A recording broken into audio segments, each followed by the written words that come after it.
We had a good life. We gave our life to the Lord, and we had a great life. And suddenly, something's pulled the rug out from underneath us, and you can't get a handle on it.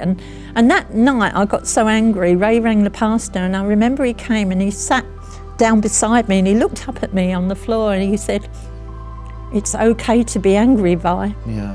What you do with it is what God is worried about." I am joined by Ray and Vi Donovan, authors and do some incredible work in the area of criminal justice. Thank you so much for joining me today. The good friends of mine. Now, I think we met 10 years ago now at a service for peace in Peckham, where God lives, and one of my favourite places on earth. And you came to the service for peace. Why did you come? We were invited by another couple whose son got murdered, and we were invited to come along, and we did, and we met you. We did, yeah. It was really, really lovely. I never thought we'd be sitting here with you, though. No, it's funny. I'm like 10 years on, and so tell us a little bit about your story and you know just what happened. Yeah. Well, it all started about 20 to 1 in the morning when my doorbell ringing with the police, saying our son's been involved in a fight. Our son Christopher was involved in a fight, and then they need to get us to Epsom Hospital straight away. And when we got to hospital, you can imagine it was all chaos. I'm going to make it quicker, you know. Our son Philip told us what happened. He said Chris and his brother Phil and a friend would always go to a youth leader's house every Friday night. There was no drugs or anything. It was just, they go there and just relax. I mean, they're 18, 19, so. And on their way to the house, they're walking along this high street. A gang of 14 boys and girls just beat him up for no reason. Stamped on his head. Well, what happened was they punched my younger son first in the face, one of them. My son collapsed, Philip. They started stamping on his head. Christopher went to save his brother. Another fight broke out. They got him on the floor, stamped on his head till penalty shots to his face and body. When a woman said the police are coming, she shouted out the window.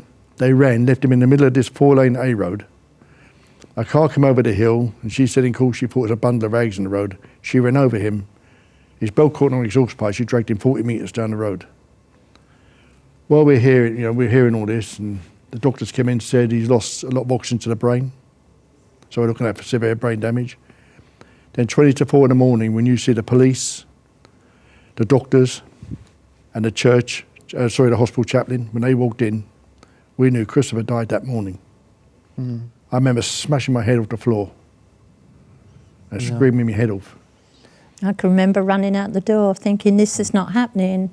They've got the wrong person. I couldn't take it in. I didn't want to. Disbelief. I just wanted to get out of there and go home and pretend it wasn't happening, and because our life was so good. And I got down the corridor and I ran into the arms of this big policeman, and he was hugging me and he said, "We're going to get them."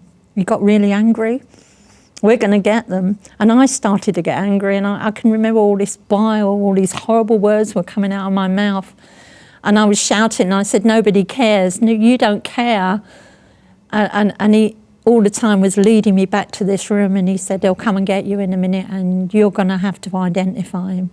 And that was when the penny really dropped, when you know you're going to have to go in that room, and it's going to be real. It's not anybody else, it's you. They took us upstairs to the room. Before we walked, you imagine outside the recovery room, there's some policemen and doctors, and I went, "Can we donate his organs?" No. Wow. When people watch telly, the news, they don't get the truth what happens to murder victims like us. And you've got to pray for our police and the doctors, because how can you say this to murder victims? You can't touch your son or daughter. Yeah. You can't hold them, you can't cuddle them. Yeah. They become what is known as a crime scene. So we went into the room, and he's wrapped up like a mummy, wasn't he? He still had a tube in his mouth and some blood in his face. We weren't allowed to touch him, as you know. We couldn't touch or hold him because of cross-contamination. And I remember I put my hand that much above his body going, "In the name of Jesus, come back, in the name of Jesus." And nothing was happening. And the month before this happened, an evangelist came to our church and talked about the boat when Jesus was asleep. Yeah. And he said, when Jesus went to the front of that boat, he rebuked it. And to rebuke it is to laugh, he said. And Jesus more or less said to Satan, "That's the best you can do, I'll laugh at you." He said, when you're going through a rough time, remember that. And I stood over Christopher's body and went, if that's the best you can do, I laugh at you. You took him, I'm taking millions in the name of Jesus. You thought I was mad, didn't you?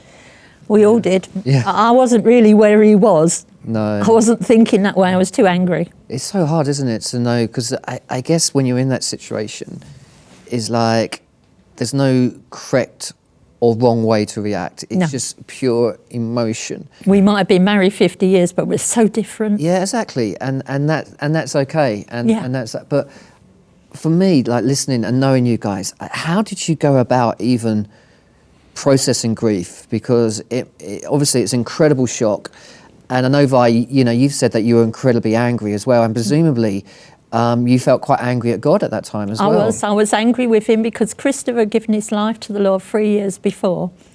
And I said, where were you? What happened? You said he was yours. You said you'd look after him. And I got angry. You didn't say it like that though, did you? And I was screaming.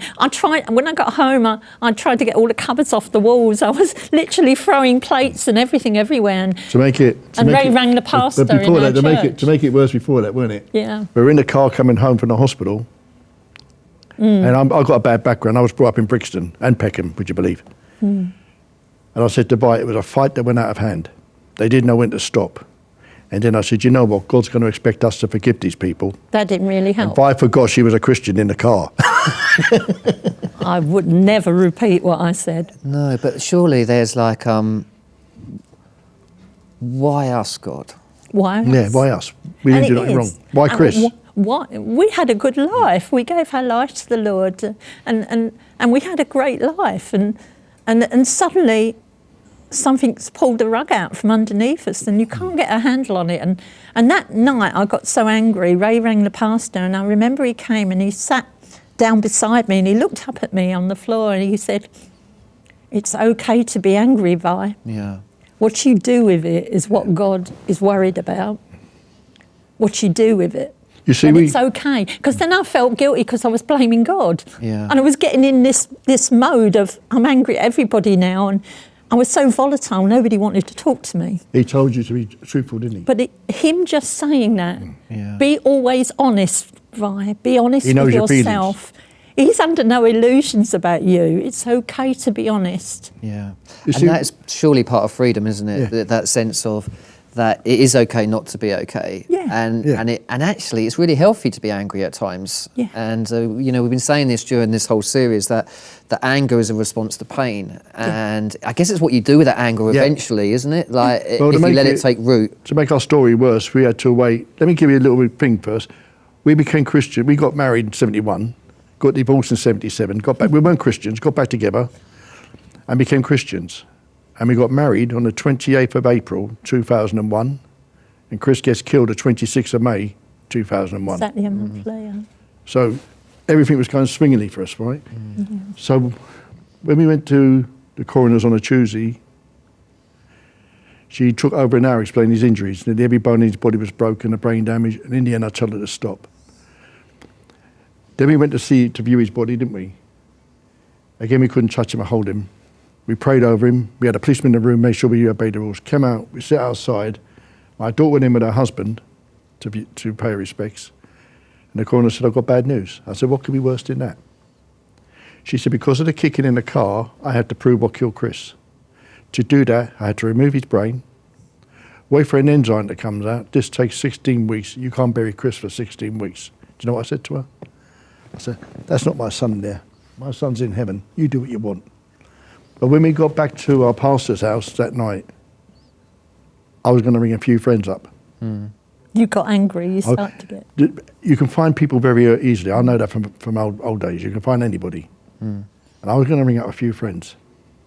I was so... Everybody was out of the room, weren't you? I was really going to go and get them. And then God opened heaven's door. There's no spiritualism now, none of that rubbish. This is God doing. And I heard Christopher saying hello to Jesus. And a peace came on me.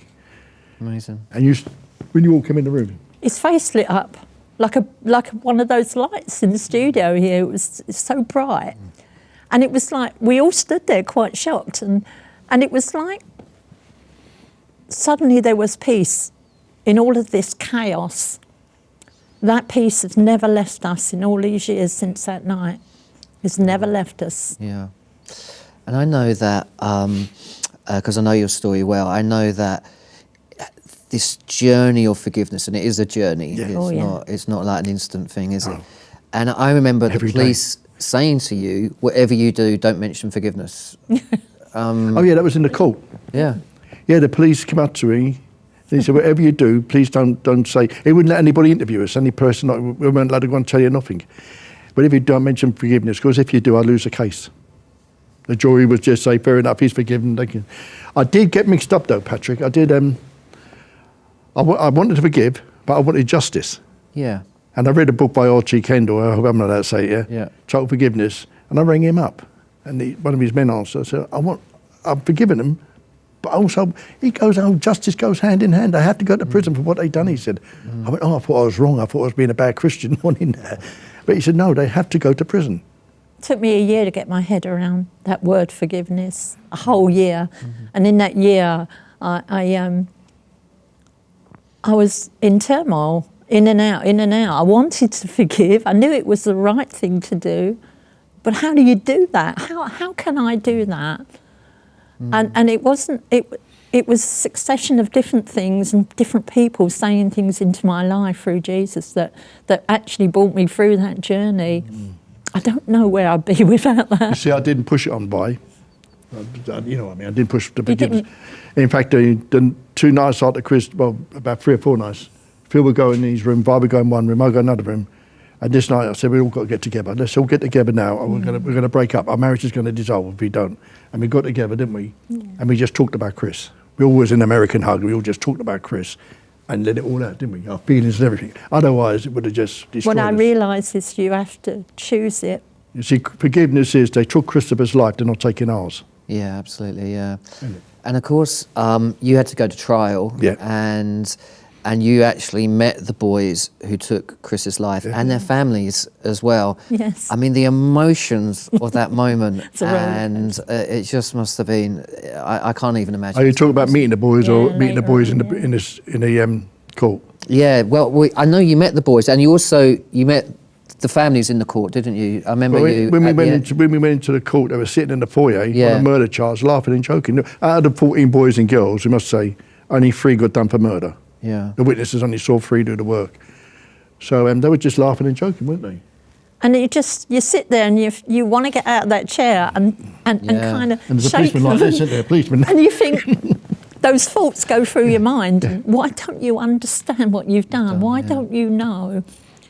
And it was, again, it was our pastor who was with us who said, shut your eyes and don't look at them and we'll pray. And he started to pray, and I remember Jesus, that word from God about, yes, and they laughed at my son. And I thought, well, I'm not being hung on a cross.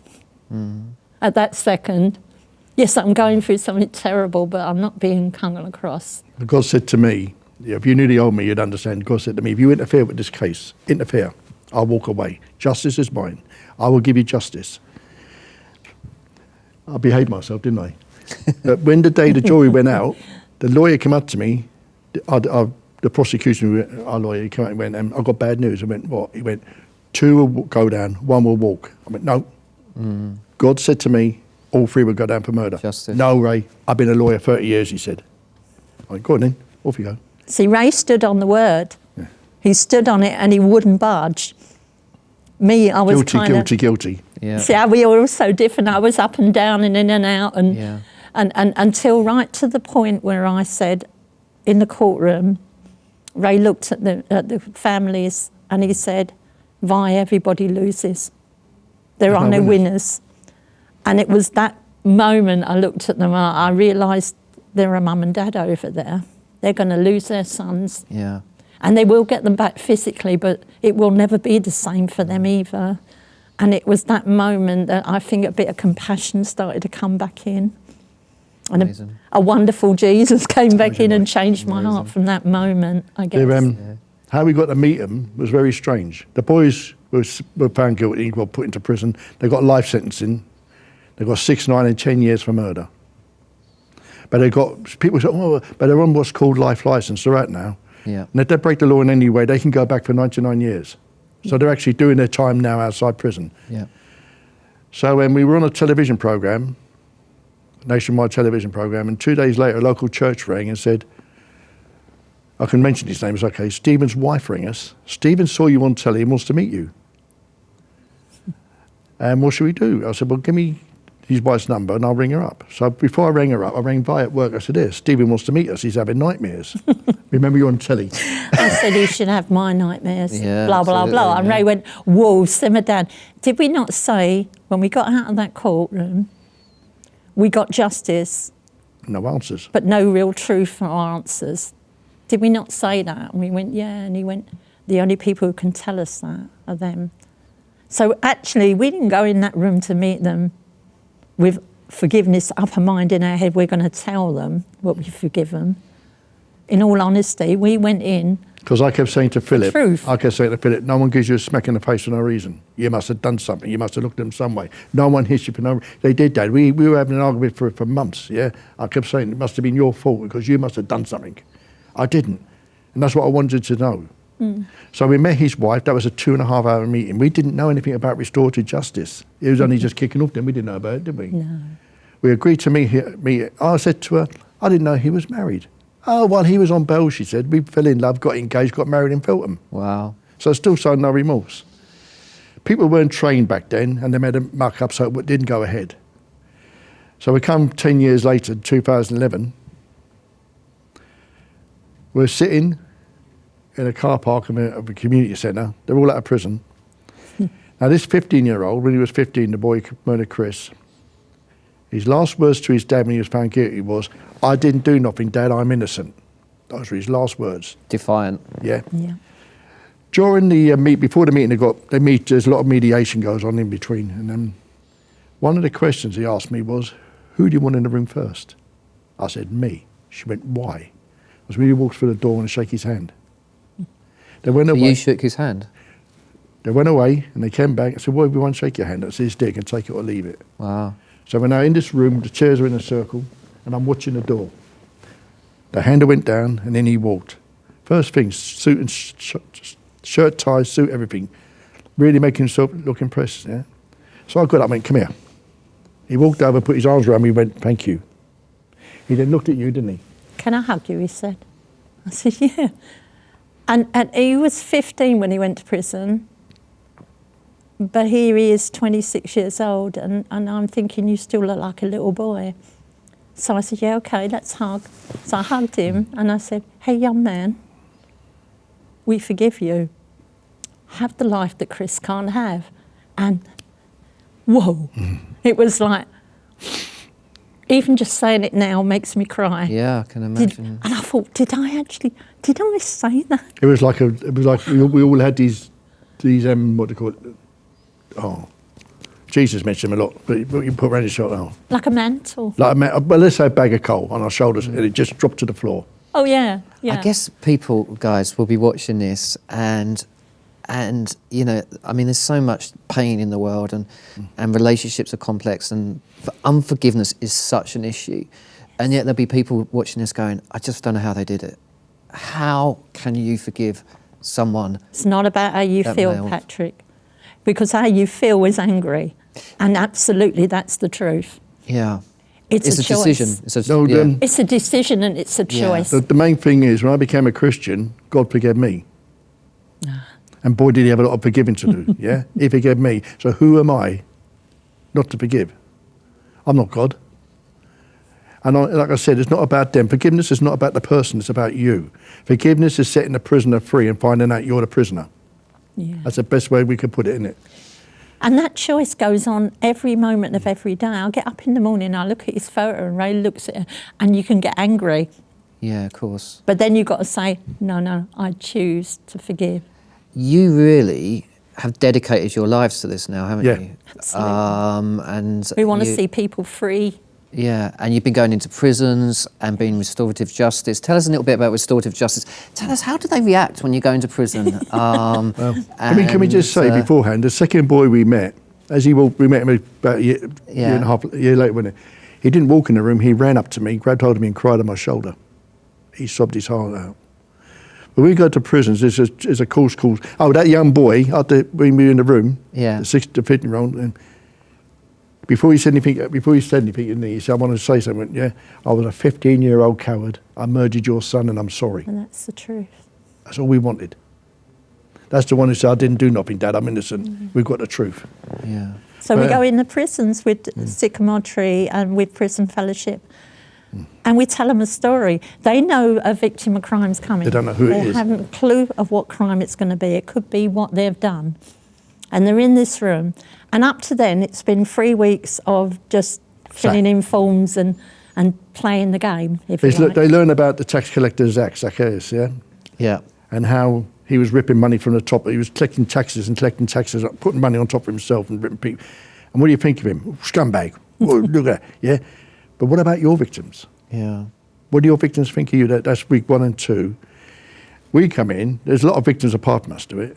And when they look at us, they always think it's a break-in, don't they, or a mugging. They haven't got a clue of what we're going to say. So we shake their hands as they walk in the door. We all stand Yeah. at the door, and welcome in, shake their hands, they sit down. And we don't hold our punches. No. We say, you're now going to walk the walk of a victim. You're going to and we take them they give us an hour from the time the doorbell rings to meeting all the boys and to whatever happened afterwards. And you get this, the heads just go down. But the lives that has changed, that we've seen change in prisons, we've got boxes indoors of letters and cards, haven't we? For some of them, they want to get out of that room. They want to run away because it's so close to what they've done. Yeah. Or they've been involved with gangs or whatever. And they're drug dealers. sometimes they go outside the door during a tea break and we'll go out after them and they'll go, I can't look at you. And we go, but it's okay. Yeah. And we'll grab their hand and shake their hand and say, but it's okay. Yeah. What we do, we get It's a remarkable. a £10 note or a £20 note. And I go, what's that? And I go, 20. I screw it up and go, can I still spend that? Yeah. I'll screw it up again, put it in my mouth, spit it on the floor and stamp on it, really stamping it, pick it up. Can I still spend that? Yeah. I go, well, this is like you. You have been screwed up, chewed up, spat out and stamped on. Yeah, The wrinkles are there, your past is there, and never go away, but you have a worth. Absolutely. You have a worth. And there's 2 victims of murder here telling you're worth something. Yeah. Nobody ever tells them They're worth something. they have a worth. Yeah. Nobody's ever said that in their whole life. Guys, I feel such an honour to know you It's an honour guys. to know you. And you've both got MBEs, Yeah. and for your work, which is very well deserved. It's a real honour to know you guys. You do you just ooze Jesus to people, and I'm glad that we've been able to journey with each other.